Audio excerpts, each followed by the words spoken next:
Thanks so much for your time. It's kind of strange to be here because the last time I was here, I was sitting there watching Annie with my kids. So, you feel that you want to sing a song or something. But over the next 20 minutes, what I hope to be able to do is to share with you a couple of stories.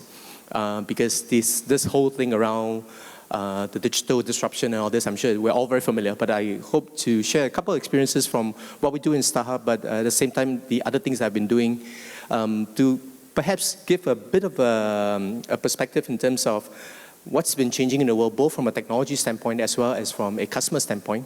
What are some of the thinking regarding the best ways of integrating tech with customer experience? And then lastly, what is the role of a marketer?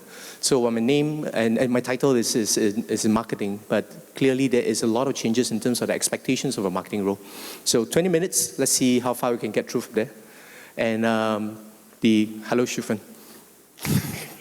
So what's been happening around the world? I'm sure you guys see a lot of slides that talks about the number of devices that's out there, and the number of new internet connectivities and a whole bunch of other stuff. I first joined, when I left school, I joined a company called IBM in '93. Back then, computers were essentially huge mainframes, and every year we sold like 3 or 4 mainframes. And the only people who bought mainframes essentially were the governments and big companies. So back then, technology was pretty much a vertical. But if you look at today, technology is pretty much a part of every fabric of every organization.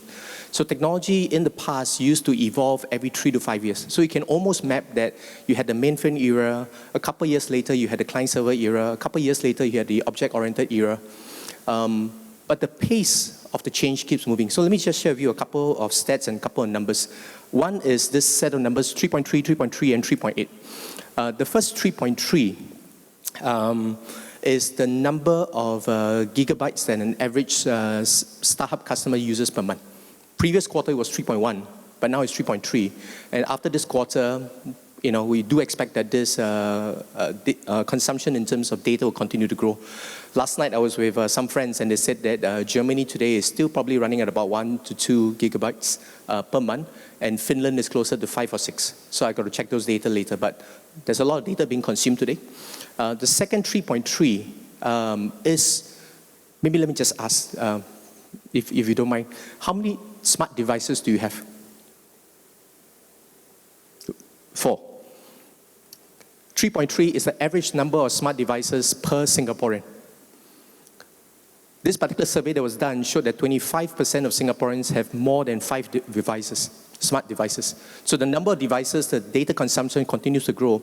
And the last number, 3.8, is actually the number of Facebook users in Singapore. The previous time I checked the data, it was 3.3, so I was quite happy to put 3.3, 3.3, 3.3, but when I updated it, unfortunately, it's now 3.8.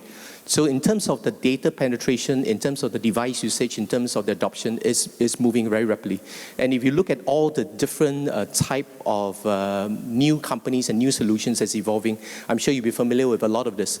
I think the other main thing is not just that technology is now a big part of every industry. What's important as well is the speed of the technology movements. I'm sure you read a few weeks ago, Uber China was purchased by TT Chuxing. So if you look at from a quick timeline, prior to, in about 2013, there was TT Dace and TT Kuaizhe. These two started in 2013, 2014, Uber came into China. In February 2015, TT Dace and TT Kuaizhe decided to come together to become TT Kuaizhe. In September 2015, 6 months after, they decided to change the name to be TT Chuxing. So if you can't follow all the TT data, you can check the internet as well. And this year, in August, they decided to purchase Uber. A week after they purchased Uber in China, there was an article that talked about TT Chuxing together with SoftBank looking to take a stake in Grab in Southeast Asia. So hopefully this gives you a sense. There's a lot of different examples of the speed, but this is just one example in terms of the speed of adoption. And one of my favorite examples is what my wife and my kids have been very fanatic about. But I like it for a different reason. Not the fact that it now, on average, there's people spending 34 minutes a day on it, but the fact that 63 days after it was launched on July 6th, they were the first company to make $500 million. So July 6th till now, 63 days after July 6th, they made $500 million. and they're expected to close 2016 with $1 billion. So the opportunities in terms of the changes are there. So technology is moving fast. Technology adoption is moving very rapidly. The other part about technology is that if you will count with me, 1001, 2001, 3001, 4001. In that 4 seconds, there's a total of 10 million emails that's been sent around the world. So data is exploding. There was an article by IBM that estimated by year 2020, there will be 44 zettabytes of data in the world. So 44 zettabyte is, how should I put it? 1,000 gigabytes is equals to 1 terabyte, 1,000 terabytes is equals to 1 petabyte, 1,000 petabyte is equals to 1 exabyte, 1,000 exabyte is equals to 1 zettabyte. I think I'm right. So that's 1 with 21 zeros. The good and bad thing behind it is as businesses is an opportunity because there's a lot of data that is available for you to engage with your customer. The bad news is that there is a growing case of data blindness because the more data you have, the more blind you are. As my ex-boss used to teach me is that you can torture the data to tell you whatever bullshit you want the data to tell you. So reality is that while data can be a wonderful tool, data can be a terrible curse as well. So data is available. So that's on the tech side. I'm sure you see a lot more data and a lot more examples. So moving to the customer side is also changing because the customers today have a lot more information, a lot more choices, a lot more distractions. When I was growing up, my dad used to work in the British Army in Singapore. So he was helping up in the kitchen. So at a very young age, he introduced me to this concept of cheese. So for the longest time, I've always thought that cheese came in a little triangle silver packet. And that was my only concept of cheese. Cheese means laughing cow, cream cheese. That's all I know. But today, there are 900 varieties of French cheeses alone. And given today's excellence in terms of logistics and supply, you can get cheese shipped around anywhere, even if you can't get it in Singapore. So you have a lot more choices. You have a lot more options, a lot more distractions. This other phrase, TLDR, was something that my kids taught me because I text them something. A pretty long article, and it came back and says, Dad, TLDR. So I says, what is TLDR? He says, too long, didn't read. Because we're all distracted, and like it or not, we don't really have much time to go figure out all the details behind it. So it has implications on understanding the customer psyche. So if you look at it, on one hand, you have technology, you have a lot of data, you have a lot of options, a lot of information, and it's moving fast. On the other hand, you have the poor customer that is now inundated with information, inundated with choices, highly distracted, which leads to one of my favorite topics, which is the growing adoption or understanding of behavioral sciences. I'm sure some of you have heard about it. It's not something new, but over the past 10 years, it's been growing in terms of popularity. So what this basically means is that the premise behind it is that because the customer today has a lot more information, a lot more distracted, you and I tend to rely on heuristics or what we call gut instincts more than ever. Since you don't have time to evaluate everything, you tend to go back to your heuristics and your gut instincts to make a decision. So the example that was given by the INSEAD guy was that think of it as an elephant with a man on it. The elephant represents the emotional man. The man sitting on top is the logical man. So if the logical man wants to go left and the elephant wants to go left, everyone's good. But if the logical man wants to go left and the elephant wants to go right, the emotion will always win.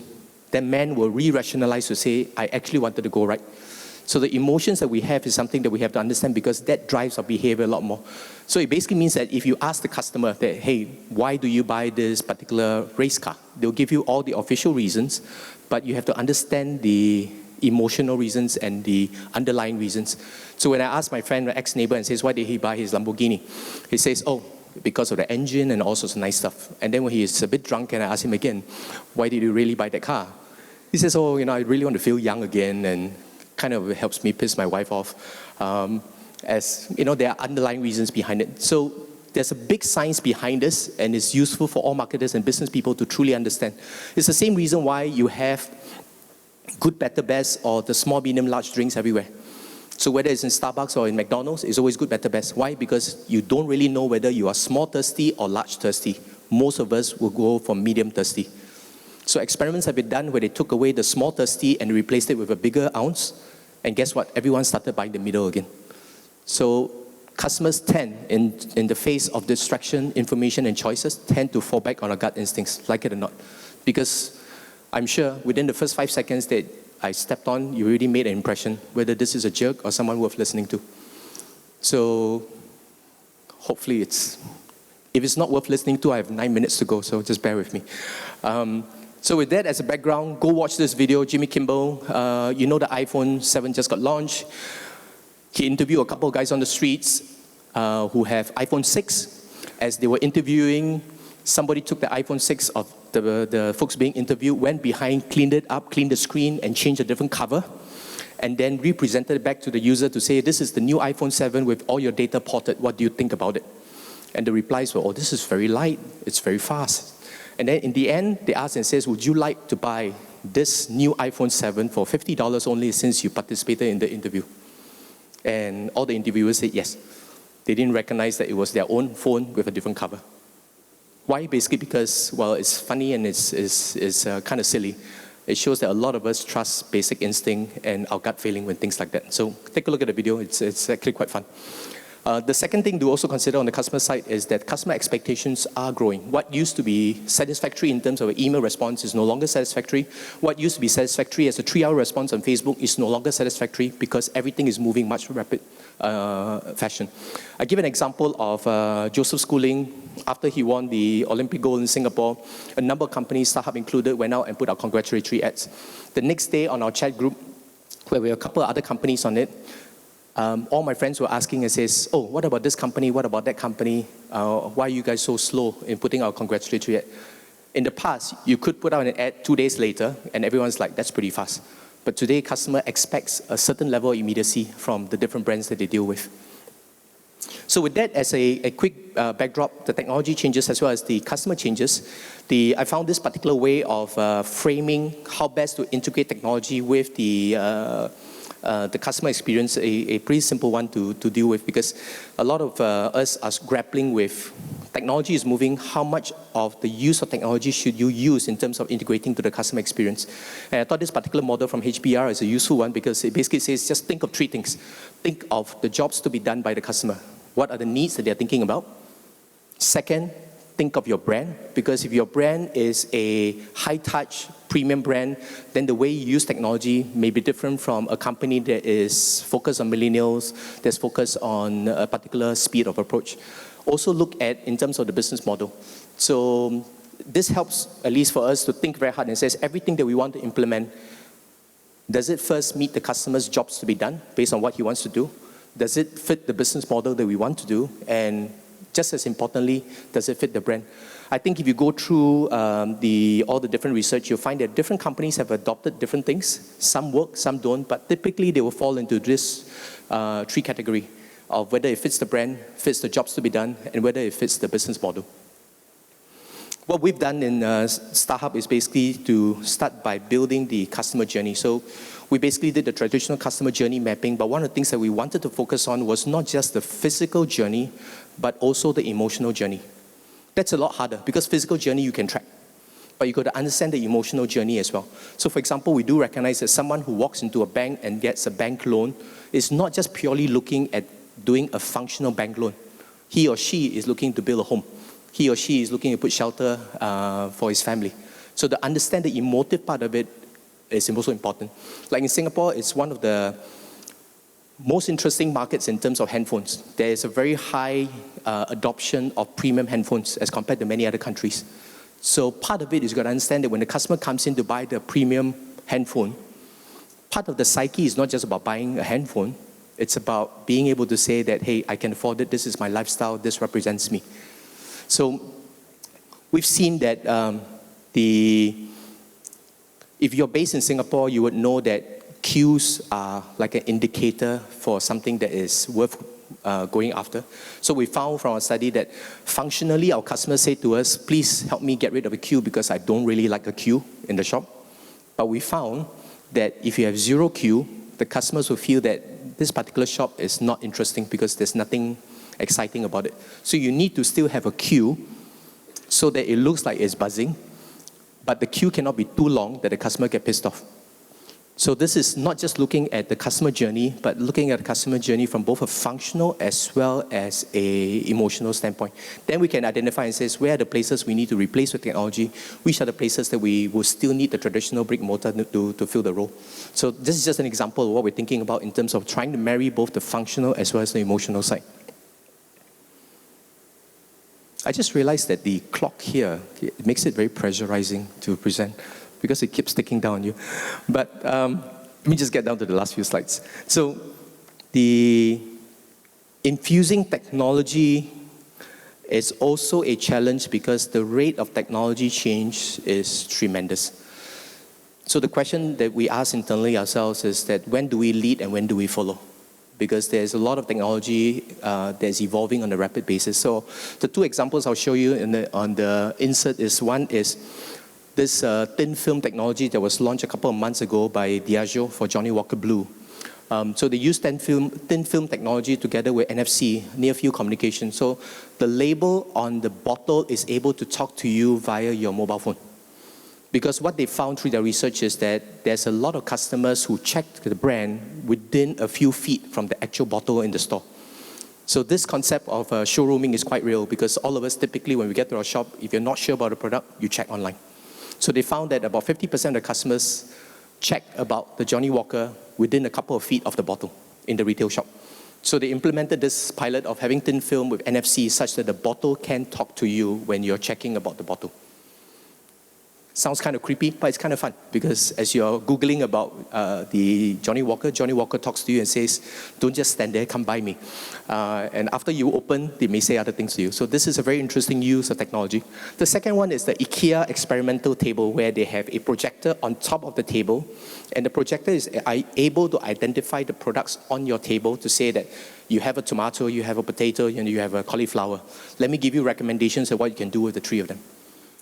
Sounds a bit far-fetched, but it is in the near horizon. Last year and the year before, when I was at CES, they said that AR and VR will be about 5 years out before it gets to maturity. But with the popularity of Pokemon Go, now the analysts are now changing to say that AR will be coming a lot faster to hit a maturity level, because the concept of AR is now being adopted in a much faster manner. So the thinking behind this is basically, if you choose to lead, then you have to be prepared to put money behind experimentation. If you choose to be a fast follower, then it's a different strategy. So for us, a couple of months ago, we did Singapore's first VR concert. It was fun, a lot of learnings behind it, but we do recognize that VR is not ready through this experimentation, because the headsets are still too big, still too expensive, and the quality of the VR for a big group still needs work. So understanding the different technology today as well as tomorrow is going to be important, because the speed of the technology movement is really, really fast.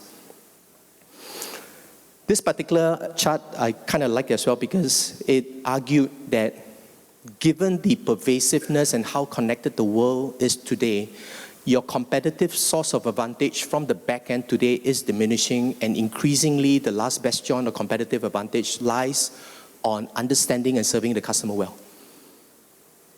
Because everything in the back end today, as a result of logistics and everything else, can be normalized and equalized. Your ability to create a true advantage may not be there, but your only advantage, competitive advantage, may lie in how you understand your customer better and how you serve your customer better. So the case that they put, or the example they put, was that if you imagine a scenario where Coca-Cola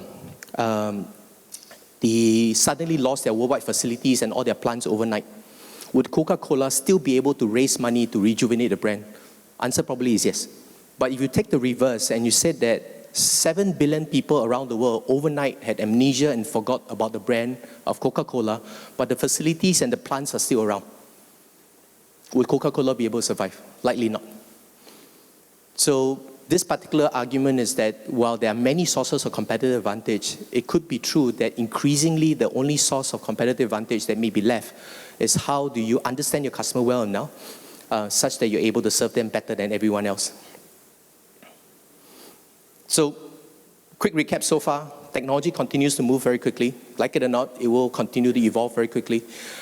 The customer continues to be very, very digitally savvy, but at the same time, the customer has increasingly become more relying on basic instincts because technology is overwhelming. So if you look at this as well as the fact that potentially the way to serve the customer could become the only way that you can compete in the market, then what is the role of a marketer? In the past, the role of a marketer could be just to put up ads and to be able to say things nice about the company.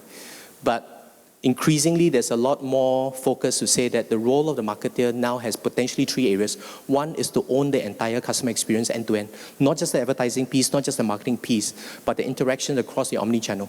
How do you make sure that you're able to own the entire customer experience? How do you become a pointy end of the stick to influence and design and create products that will suit the customer's need, both functional and emotional, as well as the services?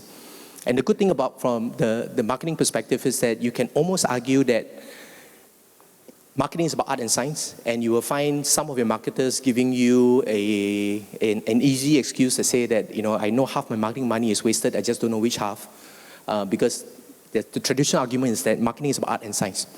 But you will find that with the data available, the tools available, as well as behavioral science, you can technically get a lot more scientific in terms of the way you do marketing. So even the concept of art of marketing can now be mapped against science. So there is a science behind the art, and there's definitely a lot of technology that helps you with the technology part of it. So personally, I think that the role of marketing is changing because you cannot look at marketing as a mechanism to tell the customers what you want. It is about shaping the customer experience, about engaging the customer, and creating the products that will make a difference. So, parting thoughts. Fast will get faster. Technology will continue to engulf us. 44 zettabyte, if you read the latest report, they'll probably tell you now is now 50 zettabytes. It's inevitable. The second part is that, while it's nice to get excited with technology, and as you can tell, I'm very passionate about technology, I'm a geek. But the final reminder that we always remind ourselves is that the customer still pays the bill. So technology is nice, but the customer is still at the center of everything that we do. So if you remember what Henry said from Astro in the last session, they are maniacal about what the customer wants as a starting point. Third is that the customer experiences, again, is easy to get distracted with technology. But if you always focus around what does the customer jobs to be done, the brand as well as the business model, you can't go far wrong. And then finally, the role of marketing is important. I say that to my boss all the time because I want him to think that I'm important. But realistically, the role of marketing is fast evolving, and I would argue that the role of CIOs, the role of many others are evolving because the world we live in today is highly digital. So with that, thank you very much. I've exceeded by 2 minutes. Thanks, everyone.